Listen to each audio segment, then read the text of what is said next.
أعوذ بالله من الشيطان الرجيم بسم الله الرحمن الرحيم mbokku patriote yi assalamu alaikum wa rahmatullahi taala wa barakatuh. Monsieur le Président El Malick Ndiaye et à travers sa personne tous les députés yi nga xamanteni ñoo ngi ci salle bi waaye mënuma bañ a lim ki nga xamantene mooy le doyen Alla Kane doyen ma bëggoon nga jóg taxaw rek ñu tàccul ma la.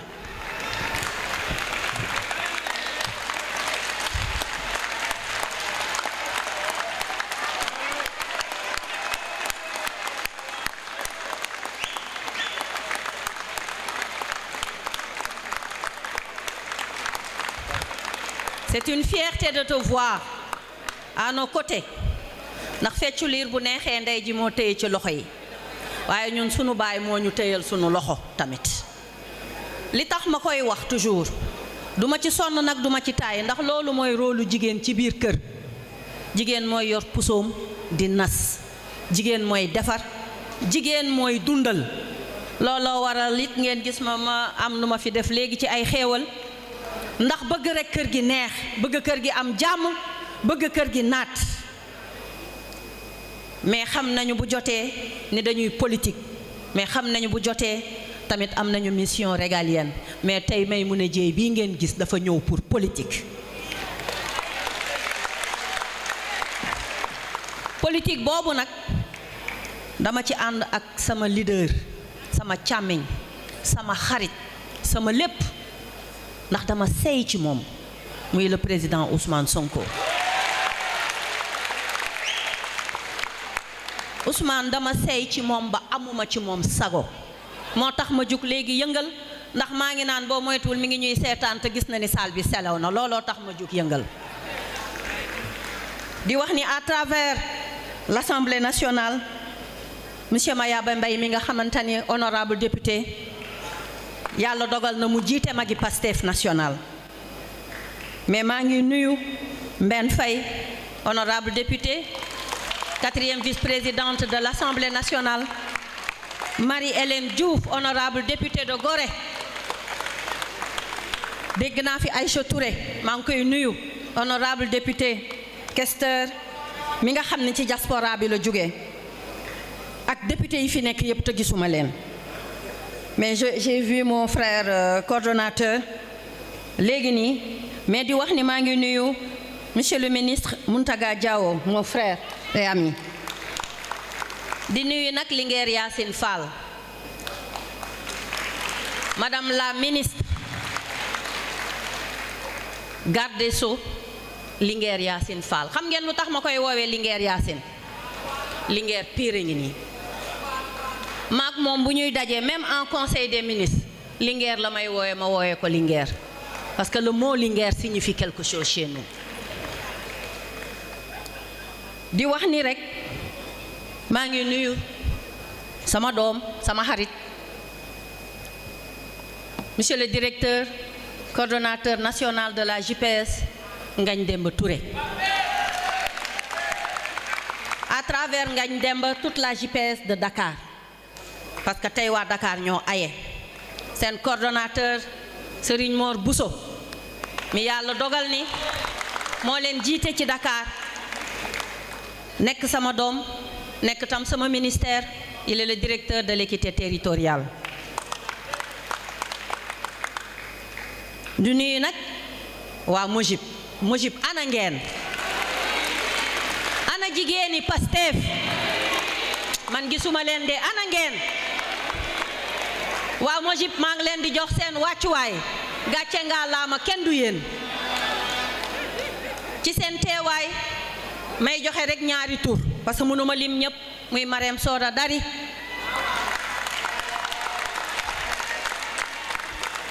di madame Fatou Ba Gueye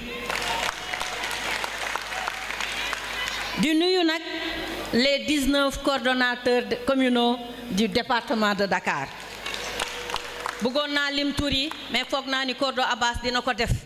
te dina lim tamit ku nekk commune bi nga nekk bàyyiwuma leen maa ngi leen di nuyu di leen jox seen wàccuwaay di nuyu les directeurs di nuyu képp ku fi toog ngay président de conseil directeur ak loo mën di doon nga bokk Pastef te yàlla dogal ñu jox la ci ndombal tànk mais di nuyu tous les militants les patriotes les militantes de Pastef les jeunes les femmes les anciens mention spéciale à Magui Pastef. Aujourd'hui est un jour de réveil, un jour de responsabilité, un jour d'engagement renouvelé. Nous répondons à un appel à la remobilisation, à la discipline militante, à la conscience politique et à la fidélité aux idéaux qui ont fait naître le parti Pastef. Pastef n'est pas un parti de circonstances. Pastef est une vision, un combat, une espérance collective, une espérance de tout un peuple. Pourquoi la remobilisation? Parce que les combats décisifs ne se gagnent pas dans la fatigue. Parce que les grandes victoires naissent de la persévérance. Parce que le changement véritable exige des militants debout comme vous. Des militants organisés, des responsables dans la solidarité.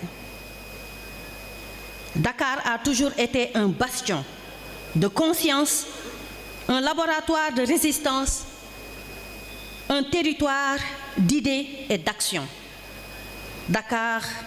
doit encore être à l'avant-garde. C'est une renaissance militante dont je parle. Un militant de Pastef doit être discipliné dans l'action, responsable dans la parole, respectueux des valeurs républicaines. Merci à Ngagne Demba Touré pour sa communication. Mais surtout, exemplaire dans la conduite. Yacine Fall wax na ko léegi. Mais nous voulons des militants qui expliquent, qui sensibilisent, qui convainquent, qui construisent l'espoir, même dans l'adversité. Chaque quartier, chaque commune de Dakar doit sentir que Pastef est là, présent, à l'écoute et dans la solidarité. Hommage et fidélité à nos martyrs. En ce moment solennel, nous avons une pensée émue pour nos martyrs, nos camarades disparus, nos blessés, surtout ceux qui ont été torturés et qui jusqu'à présent souffrent, qui ont payé un prix fort pour la liberté et la démocratie. Leur sacrifice nous oblige, leur mémoire nous guide. Leur combat continue à travers nous. Pastef Dakar, Inch'Allah Rabbi. Retenons que l'heure n'est ni au doute ni au relâchement. L'heure est à la remobilisation totale autour de notre leader, le président Ousmane Sonko, à l'organisation méthodique, à l'engagement responsable, à la victoire par la discipline, la foi pour notre projet. À l'appel du président Ousmane Sonko, nous disons présent. Au président Seydina Ousmane Sonko mu sell mi, Sonko yaabo bankiran koli Sonko de ñanke. Pastef restera debout, Dakar restera debout, le peuple sénégalais restera debout. Vive le Sénégal, vive Pastef Dakar, vive Pastef national. J'ai tenu à parler en français ndax dafa am lu ko waral. Tey jii remobilisation bi dafa am fu ñu bëgg jëm ak moom te am na journaliste yu bari yu fi teew ñii ci làkk bu ne pour mën a yeggali liñ fi wax mais di leen xamal ni maa ngi leen di jox seen wàccuwaay ñoom journaliste yépp. léegi ni El Malick am na ñu mu ci tudd ku mel ni suñu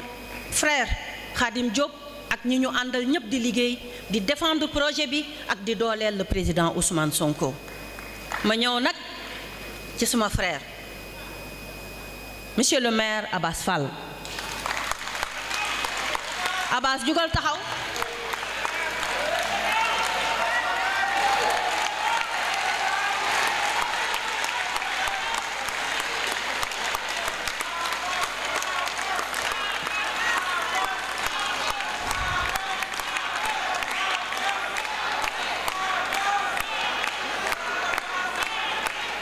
xam ngeen lu tax ma ni ko mu jug taxaw. Dakar dafa metti woon lool ci ay jamono. ñu am nu ñu taxawee jël ay nit dénk leen mu dem ba doon yax boo xam ni kenn mënutu ko woon a wan. yàlla dogal tey jii Abass Fall teewal ñu fa mais mu teew fi teewaay boo xam ni Ousmane Sonko ci ni muy taxawee ak ni muy doxe loolu la santaane moo tax ma ni ngeen tàcc ko parce que nag bu teewee ci biir ville de Dakar Pastef la fa teewal mënoon nañu fa wax leneen waaye kanam la jëm. Pastef, la ville de Dakar restera entre les mains de Pastef pour 50 ans encore Inch'Allah Rabbi. dama bëggoon nag balaa may tàggoog yéen rek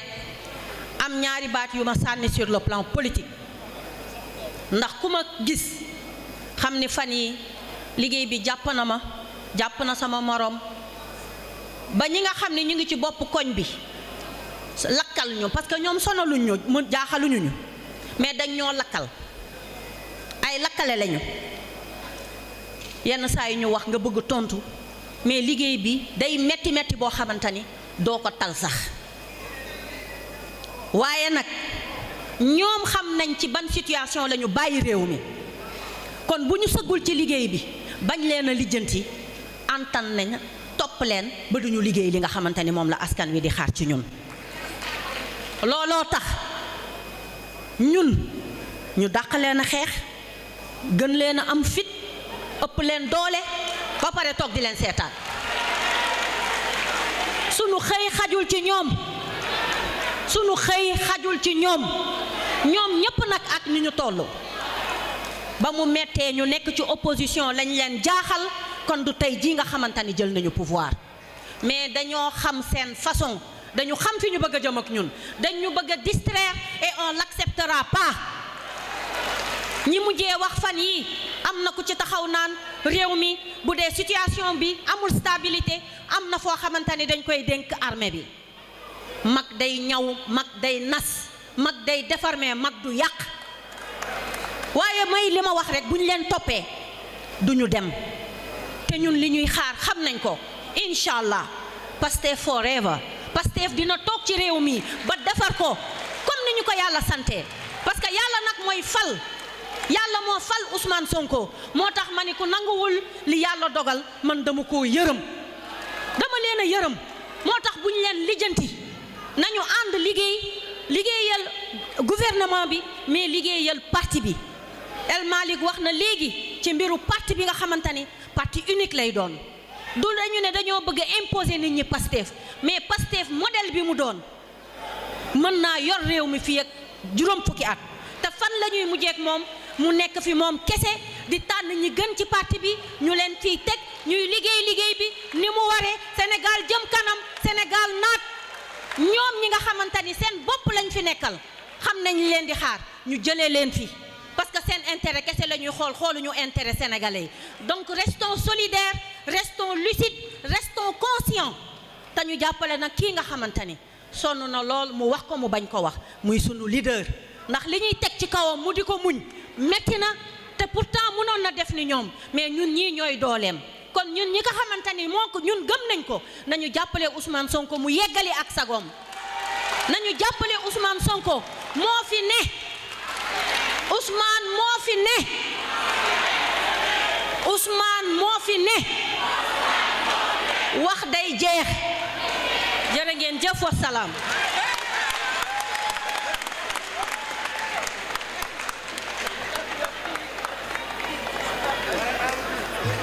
suñu xëy xajul si ñoom sénégalais yi dañoo yónni ba pare yàkkamtuñu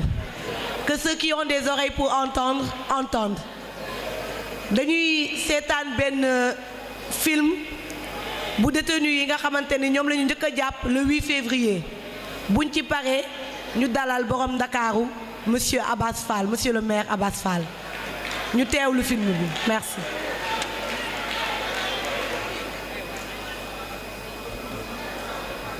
Nous vous prions vraiment de suivre parce que c'est un film émouvant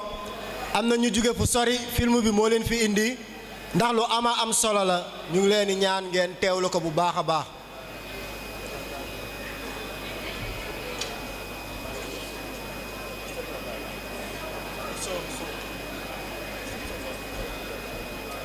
La régie pour le son, s'il vous plaît.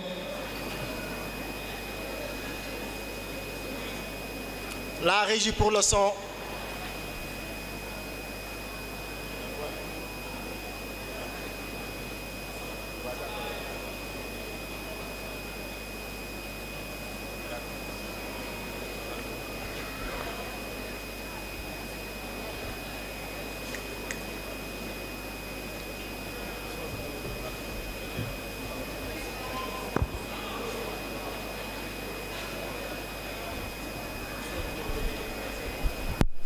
waaw mbokk yi dafa mel ni le président Ousmane Sonko moo bëgg a wax ci guddi gi la Ousmane Sonko def benn live wootee gars yi ne jot na ay information. régie bi bu ñu mënee pause vidéo bi le président Ousmane Sonko moo bëgg a wax ak yéen. asalaamaaleykum.